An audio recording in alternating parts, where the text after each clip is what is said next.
자기 소개를 부탁드리려고 하는데요. TA로서 지금 오랜 동안 노르웨이에서 다양한 활동들을 하고 계신 것을 많은 사람들이 알고도 있지만 좀 전반적으로 아직 모르는 분들 혹은 이제 좀 더 세부적인 내용에 대해서 궁금해하는 분들을 위해서 본인에 대한 소개와 소개를 부탁을 드리도록 하겠습니다. My background is in drama and theater, and I was offered a job at the Volda University College for many years ago in the drama department. And besides teaching drama and theater, we had also a drama in teacher education and preschool education. And because of that, and also because I had 4 children alongside the years coming, I wanted to try out work so that I knew what I was teaching the teachers and the preschool teachers, as well as the drama students. So I was fortunate to use my research time to try out art programs, both in preschool and in schools. And in those programs, of course, I worked as a teaching artist without having a name for it, because we didn't have a name for it as, the Americans have made the term teaching artist, but I was just a drama teacher. Anyway, during those years, I also developed one of these programs into my PhD work, which is a practice-led PhD in a combination between Brisbane and Norway, 2 universities. So that's kind of my background into the field, that I've had children and I've had interest of how they learned, and how, having 4 children, they are different, and you see that they learn in different ways, and you see that for some of them, the activity, the embodied learning is a much clearer and more successful way of learning than reading, for instance. And then one of them is really a reader and thinker all his life, but not all of them. So it's also a personal interest, and then an interest in school and schooling, and because of my work. During the last 20 years, we have had a program in Norway called this Cultural School Bag. And that is an initiative from the government in Norway and the parliament, which funds professional artists to go into the schools with productions every year. So it's a program that supports artists touring in the schools with professional music, concerts, theater, visual arts, all the art forms are represented, also film, and whatever you can think of may come as a touring group in the Cultural School Bag. And over the years, we've had started a center, which is now a Seangse Art Center, which has been a place for these to come in residencies. In the beginning, mostly they came 1-week residencies to work on an art production, more like a theater performance or a concert. But over the years, we have seen that also the schools want more interactive programs where the teachers and students are invited into exploring the arts and themselves expressing themselves in the arts. And this has been just a few of the visits in the schools, but now the last years it's really turned over to be a major interest of turning the activity much more into a participatory arts for this program as well. So in short, that has been my road trip in participatory arts. First for my work here, and then as director of Seangse, which has grown over the years as a center, having now about 80 artists in residences each year. 초기에 이 영역으로 들어오시게 된데 여러 계기가 있었던 것 같은데, 그런 계기와 함께 이제 예술, 특히 드라마 쪽을 하셨기 때문에 이런 식의 이제 TA라고 불리지는 않으셨어도 이 영역으로 들어왔을 때 난 이런 질문을 가졌다, 혹은 아니면 이런 데에 조금 더 구체적인 관심을 가지고 시작했다라는 게 있다면 어떤 게 있을지 그런 초기의 생각들을 한번 듣고싶습니다. Being a drama teacher and theater teacher, you work with students, and you find out that you find ways of engaging them and leading them into the work that works well. And I love that, having people engaged and, where they're like really enjoying themselves by the work. And when I did my PhD work, I first had this, I was video filming art program where I was the teaching artist. And I thought that if I showed my work to teachers, preschool teachers and teachers, they could just, learn from me and do the work. But when I interviewed the teachers for my PhD art program, they said many things that over the time learned with that's not how it's not that easy. Because they said that, well, to do this, the teachers would have to see you, because we would never have thought of that way of working in the room, in space, with the body. Would never picture that. And in the beginning, they thought my work was a bit noisy sometimes, that I let loose the children more than they would have accepted, not so strict that they would be. But in the end, one of them said, now I don't think so much about it as playing, because I see what they have learned. It's a role. That's what I'm talking about, that they saw a role that they wouldn't have understood how to be in that role without seeing me. Comments from the teachers.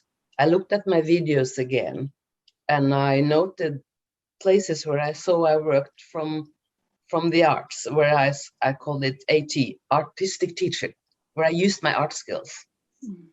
And suddenly a new understanding developed in my mind.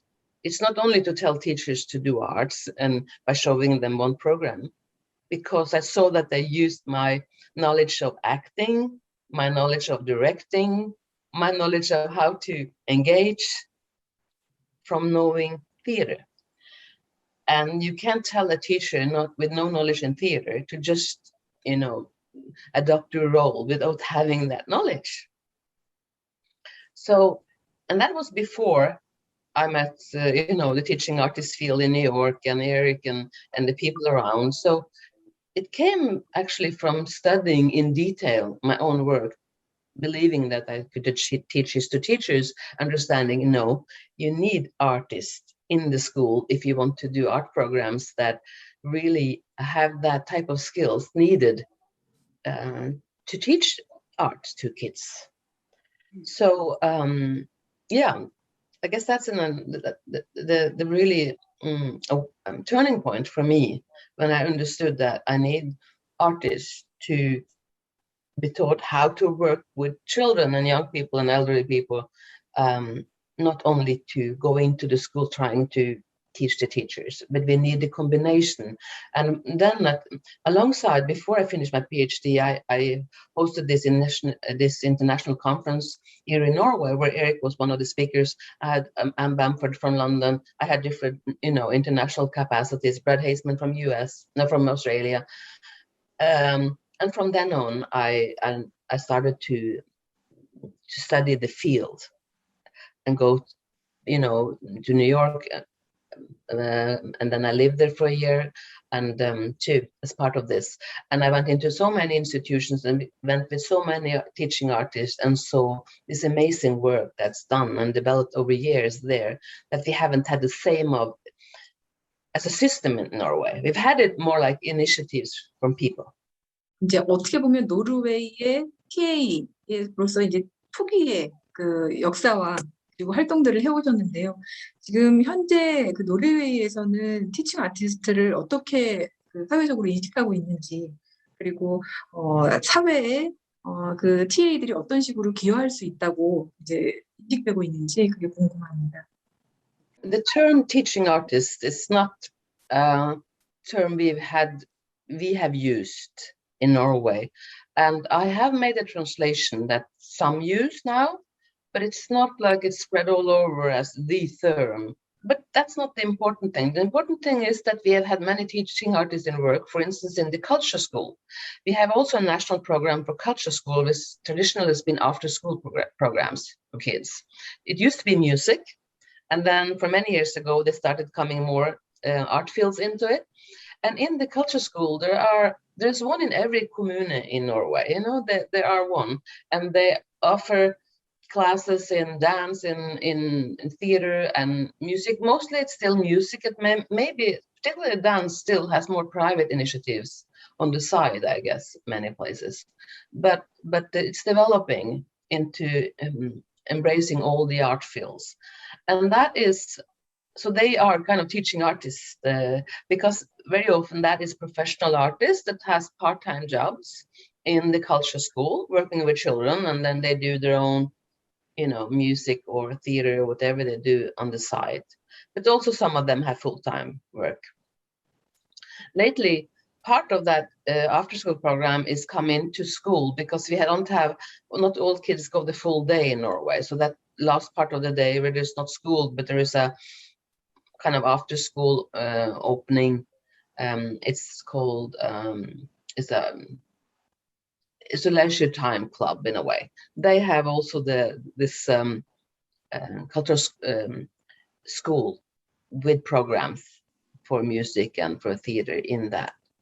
So there they are. And we also had the hospital plans for many years, and they are also what we would say in the US teaching artists. They are in hospitals, particularly for children, but also other patients.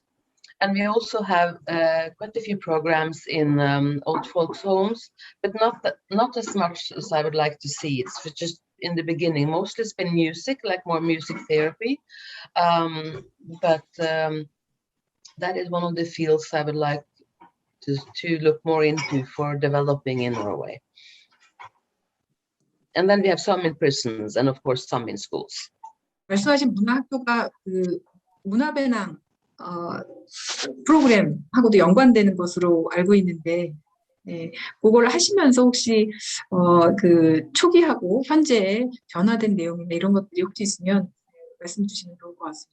Tomorrow is a big conference on, you know, the future of the arts in the area of education, and with this, where there is one director of the cultural school bag, and there's one director of the culture schools, which is kind of the after school program outside the schools.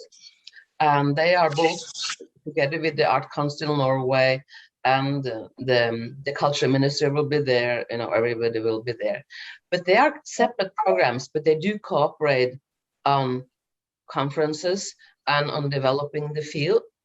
And also when we now had an research to find out what do the children and the young people want, which was a report made on that a couple of years ago, which led to a paper from the government on how we're going to have much more participatory arts. That's the future now. That's a coming thing. They've been together on this work in a way, so they cooperate, but they are separate in their, you know, in their funding and in the kind of fields that they are, because the cultural school bag is professional art into the ordinary school day, you know, and performance, or mostly it's been like short term, like 40 minutes or, you know, maybe up to 2 hours. And then a few programs have been interactive, more with maybe several visits. And that's what we're trying out now. And that's the kind of the future we're going into, with developing more of those art programs. And together with the cultural school bag, I'm working on an initiative with another university in Trondheim, the Norwegian University of Technology, on a big research application for the Research Council Norway on a large project, researching what is called #Young Art. And that is participatory programs for schools, which is the main issue of that research project, which has a deadline next year in February. But that's our aim, is to have a large research project researching what is in it for the kids. I mean, we're trying to look at from the perspective of the kids. What do they want, and how do they experience being participants in art programs that are over time? I'm talking about weeks at least, or a full week, you know, every day in a full week. They're going to try out different models for how to make participatory arts in the schools. 뒷부분에 말씀하신 연구 프로젝트 같은 경우에는 지금 현재 아이들 대상으로 하는 것이라서 그 전에 하셨던 작업하고도 연관성이 있으실 텐데 특히 이 프로젝트 같은 경우에는 어떤 거를 나중에 이제 결과 단계에서 기대하고 계시는지 궁금합니다. So the aim we have is to research long-term participatory arts in schools and different models, as I said. You know, one model could be what we call a house artist for a week. You know, you have one for a whole week that is working with the teachers, but also developing art with kids for a whole week. Another model could be 6 weeks programs where you are in the classroom for 2 days or 2 half days a week, and maybe 3 days the last week. And sometimes it's different models. And then what we're trying to find out is one thing is how the models may work for, and then we have many partners. You know, we have the school owner, we have the rector, we have the teacher, we have the students, we have the teaching artist, and maybe the organization behind the teaching artist. So we need to try to find out how these roles can function, programs, I mean, can function for all of these partners in the teaching artist program. That's the one thing.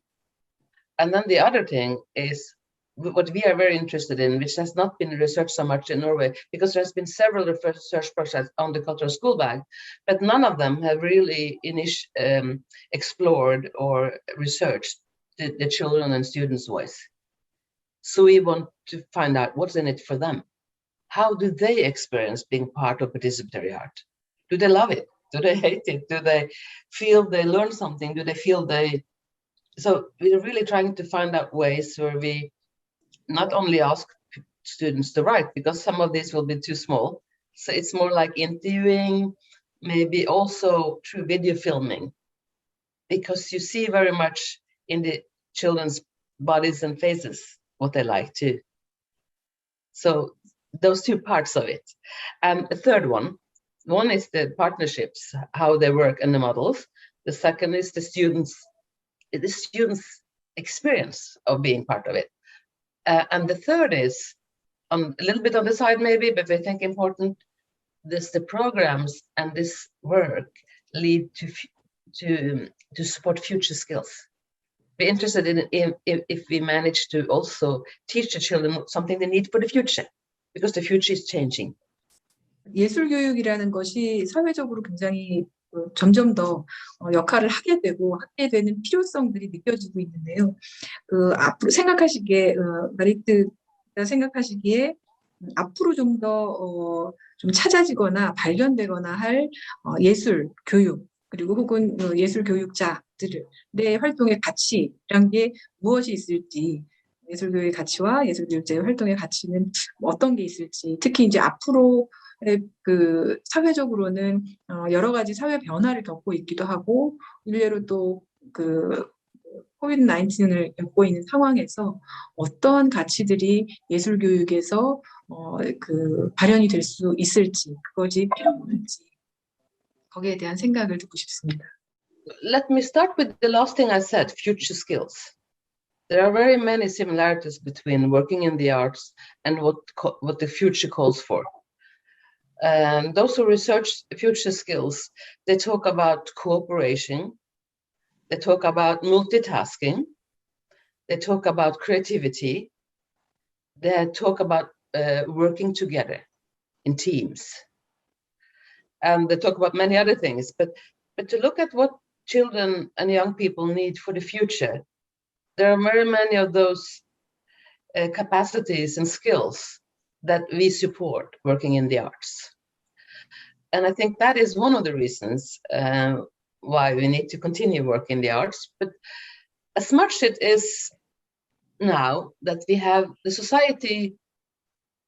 society's knowledge, very much of that knowledge is found on the internet, Wikipedia, and all kinds of sites. You can find answers to questions.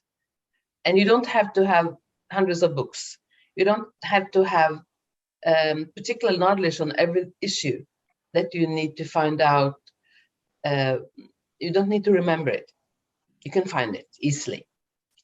So what we do need is to learn to be critical to knowledge, critical to where we find stuff. We need to know how to combine information from different sources. We also will need in the future to cooperate on how to develop new knowledge and how to handle the knowledge we have. So I think the art is not less important, but maybe more important looking into the future. And then I also think the future will maybe more than some of the time before, but behind us, acknowledge how much we are a body. We do not have a body, but we are a body. And the thinking and the sickness and illness we have, or the joy we have, and everything is felt and found in the body. And we are one whole being. And I think that working in the arts often helps us connect between feelings and body and thinking in a holistic way that give us a more happy and full life. 혹시 이제 그간의 경험도 그렇고, 이제 앞으로 계속 또 하시게 될 경험에 대해서도 그렇고, 그것과 연관해서도 좋습니다만, 한국의 티칭 아티스트들과 함께 논의하거나 함께 좀 탐색해보고 싶은 주제나 내용이나, 그 방향이나 이런 것들이 혹시 있을까요? 양국의 TA들이 서로 다르긴 하겠지만, 그래도 각각의 좀 다른 경험들을 이런 측면에서는 한번 나눠보면 좀 의미가 있겠다 하는 주제, 이런 것들은 어떤 게 있을까요? You know, one thing is that I am working on a project. We are in Seangsu working on an art project now, which is called My Childhood. And we are planning to visit 6 countries. We have been in Brazil, and now we are in Norway. We had to postpone it twice because of COVID, but now last week I were up north, the northern part of Norway for 1 week, and I had art workshops with children to inquire how they experience their childhood. I've got their stories. I ask how we work on movements and how it looks outside their window. So we want to try and explore childhood in the 2020s around the world by visiting each continent. And that is, I might come to Korea. You know, I need a place to come in Asia to do that workshop. And we also, as part of that program, we have interviews with elderly people about their childhood, and then we look at how these, what their childhood were like compared to what we think the children's today childhood are like, and how they reflect on that. So that is one thing. 한국에서도 그 유년기 혹은 청소년기를 대상으로 하는 문화예술 교육이 굉장히 중요하다는 걸 인지를 하고 있고, 관련된 프로젝트들도 다양하게 지원하거나 추진하는 경우가 많이 있어서, 말씀하신 대로 그 아동에 대한, 그리고 또 이제 흥미로웠던 부분은 노년들의 유년기까지 같이 본다는 것도 굉장히 흥미로워하는데, 그런 식의 프로젝트들 같은 경우에는 저희가 아직 구체적인 그 연결할 수 있는 프로젝트가 지금 바로 떠오르진 않지만, 관심 있는 대상이고 관심 있는 주제인 만큼 같이 할 수 있으면 좋겠다는 생각을 합니다. 저희도 한번 같이 해볼 수 있는 방안이나 이런 것들도 계속 좀 고민을 해보도록 하겠습니다. It would be interesting. I've been thinking in now choosing the countries to come, that maybe the hubs should be, I'm trying, maybe I should go to Seoul and go to New York and go to Auckland and do this because it's a set program that we do. We try to do about the same, so that it's possible to make parallels and try to find out if the children are the same or different, if they experience the life the same or different. And also, it's interesting to listen to the elderly people talk about the childhood before and now. Of course, they were often much more poor. They had less things. We have so much things today in many places. Things like that come up. So, yeah. But the other thing I was thinking, there's so much we can learn from you, because you have so many teaching artists. You've done so extensive work, and we're a tiny little country, I guess, much less than Seoul. We are 5.5 million people and spread all over. So what I would learn more from you is maybe you have worked more on creative aging, you know, working with elderly people, which we in Seance have done very little. And I'm sure I could learn from you in that field. Another area is that I'd like to, this has to do with time and money, of course. I would also like to work more with the national and large institutions, art institutions, and how they reach out. That's also a field in Norway that needs to be explored and may have a lot of potential, I think, for teaching artistry out of the major art institutions. 그 크리에이티브 에이징 관련해서 저희도 그 신중년이라고 불리는 50대 이상의 대상이 되는 신중년에 대한 이 연령대들의 그 삶의 전환기를 맞는 시기이기 때문에 이분들에 대한 문화예술 교육의 중요성도 인지를 하고 그로 인해서 관련된 문화예술 교육도 적극적으로 진행을 하고 있는 중입니다. 그래서 그 부분에서 특별히 이제 어쨌든 대상이 굉장히 좀 공통되고 관심이 유사한 만큼 관련해서 서로 교류할 수 있는 내용도 많을 거라는 생각이 듭니다. 그리고 또 하나는 그 말씀하신 유년기 얘기를 하시니까 그냥 언뜻 제가 그냥 개인적으로 생각이 나는 거긴 한데 소프토예프스키가 그 즐거운 추억이 많은 아이는 삶이 끝나는 날까지 안전하다라는 얘기를 했대요. 그래서 그 어린 시절 유년기의 기억이 결국에는 전생에 걸친 삶 그리고 그것이 여기서 말하는 이제 안전이라는 게 굉장히 여러 의미가 있긴 하겠지만 그런 부분에서 굉장히 중요한 시기이자 중요한 경험이라는 생각이 좀 들어서 지금 하고 계신 프로젝트에 대해서 굉장히 많이 공감이 됩니다.